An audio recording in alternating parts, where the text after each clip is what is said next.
사도행전 7장에는 스데반이 공회에서 행한 긴 설교가 기록이 되어 있습니다. 이 긴 설교를 제대로 이해하기 위해서는 먼저 그 설교의 배경을 알아볼 필요가 있습니다. 좀 넓은 의미에서 배경은 6장 서두에 등장하는 초대교회 내에 히브리파 성도들과 헬라파 성도들 간의 갈등입니다. 여러분, 이 갈등의 원인은 우리가 잘 아는 것처럼 구제에서의 차별이었는데 사실은 그거 말고도 신앙적인 차이가 있었습니다. 외국에서 살다가 온 헬라파 성도들은 복음을 통해서 구원을 받고 그리고 하나님의 말씀을 공부하면서 기존의 히브리파 성도들과 조금 다른 하나님의 뜻을 발견합니다. 예를 들어서 히브리파 중심의 사도들은 여전히 성전과 율법을 중시하면서 유대교의 테두리 안에서 복음을 이해하고 전하려고 했습니다. 반면에 헬라파 성도들은 이미 외국에서 개방된 사고를 접했기 때문에 유대교의 전통에 매일 필요가 없다는 생각을 했습니다. 성전에 대해서도 율법에 대해서도 비교적 자유로웠습니다. 그래서 오늘 스데반 사건은 이렇게 유대교 전통에 대해서 또 성전에 대해서 개방적인 생각을 가진 헬라파 성도들과 기존의 유대교 지도자들 간의 충돌이라는 사실을 알아야 됩니다. 스데반 설교의 가까운 배경은 6장 후반부에 나옵니다.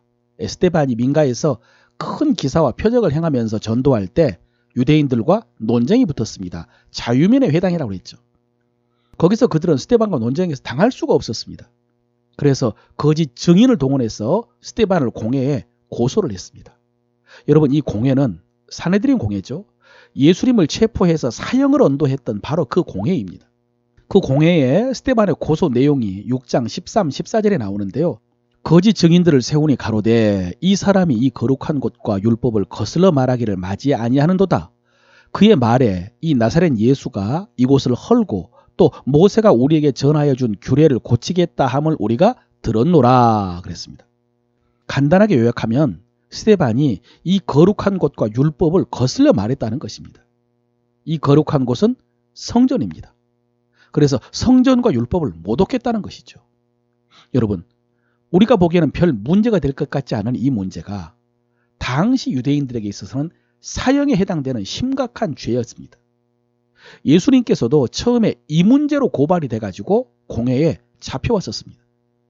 또 나중에 사도행전 21장에 가면요, 사도 바울도 예루살렘에 갔을 때에 각처에서 성전을 회방하는 자라고 고발이 돼가지고 체포되어서 돌에 맞아 죽을 뻔했습니다. 여러분, 왜 유대인들과 대제사장들이 이렇게 성전에 대해서 예민하게 집착하는 것일까요? 먼저 표면적으로 보면은 유대인들은 성전 모독하는 것을 하나님 모독하는 것으로 간주했습니다. 그래서 성전이 허물어진다고 하거나 성전을 부정하게 말하는 것은 돌로 쳐 죽여야 하는 죄목이었습니다. 그리고 성전이 있는 한 이스라엘은 절대로 망하지 않는다고 믿고 있었죠. 그래서 예수님께서 성전을 헐라 사흘 만에 일으키리라 라고 하시면서 성전된 자신이 죽고 3일 만에 부활할 것을 말씀하셨을 때, 그리고 오늘 스데반이 그 예수님의 가르침을 다시 언급했을 때 그들은 분노하면서 공회에 고발을 한 것입니다. 그런데 여러분, 이들이 성전에 대해서 이렇게 예민하게 반응하는 또 다른 이유가 있었습니다. 예수님께서 성전을 청결하게 하시면서 말씀하셨지만 당시 성전은 강도의 구렬과 같이 부패하고 타락한 곳이었습니다. 그리고 그 중심에 대제사장이 있었습니다. 여러분, 바벨론 포로 이후에 바사 시대와 헬라 시대, 그리고 지금 로마 통치 하에서 대제사장은 아론으로 대표되는 옛 제사장들과는 의미가 다른 직분입니다. 예수님 당시에는 부유한 귀족 그룹이 헤롯 왕이나 로마 총독에게 돈으로 대제사장직을 사서 그들만의 세력을 형성하면서 가족끼리 돌아가면서 대제사장직을 맡았습니다. 그들은 총독에게 세금과는 비교할 수 없는 뇌물을 바쳐가면서 거래를 했는데, 그런데 그 재원이 바로 성전이었습니다. 당시 성전에서는 매일 희생제사가 드려졌고 백성들이 끊임없이 제사 드리기 위해서 제물을 가지고 왔습니다. 또 각 지파 가족마다 11조가 드려졌고 매년 모든 백성들이 성전세로 반세계를 납부를 했는데 예수님도 납부를 하셨죠. 여러분, 이들은 로마 정부에 내는 세금은 못 내도 성전세는 납부를 했기 때문에 이 성전의 금고는 제국의 통치자들도 탐낼 만큼 부여했었습니다. 결론적으로 대제사장의 이 모든 권력과 막대한 부의 축적을 가능하게 한 것이 바로 성전이었습니다. 성전이 있었기 때문에 성전을 근거로 그 모든 죄악을 합법적으로 행했던 것입니다. 그래서 그들이 성전의 권위에 그렇게 집착을 했던 것입니다. 이런 배경이 있었기 때문에 사두개인들과 대제사장들이 스데반의 성전에 대한 발언에 대해서 그렇게 예민하게 반응하면서 죽이려고 했던 것입니다. 여러분, 이것이 스데반 설교를 이해하기 위한 배경입니다. 여러분, 이렇게 스데반의 설교에 의해서 자기들의 치부가 드러나고 정죄를 당했을 때 그들은 어떻게 했습니까? 스데반을 돌로 쳐서 죽였습니다. 이런 모습을 보면서 우리 속에도 동일하게 이런 태도가 있다는 사실을 알아야 됩니다.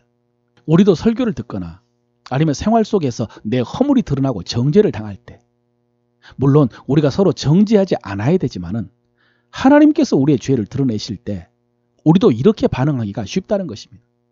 그 속에서 우리 스스로도 속이려고 했던 그 은밀한 죄악들을 인정하고 회개하고 돌이켜야 되는데 숨기고 부인하고 오히려 대적하기가 쉽다는 것이죠. 여러분, 우리는 이 설교의 결과를 알고 있습니다. 스데반을 돌로 쳐 죽였죠. 그런데 앞에 사도행전 2장에서 베드로가 이와 비슷한 내용으로 설교를 했을 때 그 사람들은 형제들아 우리가 어찌할꼬 애통하면서 회개하고 세례를 받아 구원을 받았습니다. 여러분, 그때와 지금의 차이가 뭘까요? 먼저는 그 대상이 다릅니다. 그때는 일반 백성들이었고 지금은 권력의 중심에 있는 종교 지도자들입니다. 결국 교만해서 돌이키지 못한 것입니다. 두 번째, 일반적인 원리로 지금 이들에게 들을 귀가 없었습니다. 성경에 보면은 완악하고 교만한 자들에게 진리의 말씀이 들려지지 않습니다. 진리의 말씀이 그 마음에 거슬러 들리고 진리가 아닌 거짓에 그들의 마음이 끌리게 됩니다. 여러분, 주님께서 우리에게 시험에 들지 않도록 깨어 기도하라 라고 하셨습니다. 여러분은 더 구체적으로 하나님의 말씀을 들을 수 있는 귀가 있게 해달라고 기도하시기를 바랍니다. 말씀을 들을 귀가 없어서 시험에 들면은 거기에는 약이 없기 때문입니다. 사랑하는 성도 여러분, 여러분에게 들을 귀가 있어서 말씀을 통해서 하나님의 함께 하심과 인도하심을 경험하면서 생명의 길로 행하시기를 주의 이름으로 축원합니다.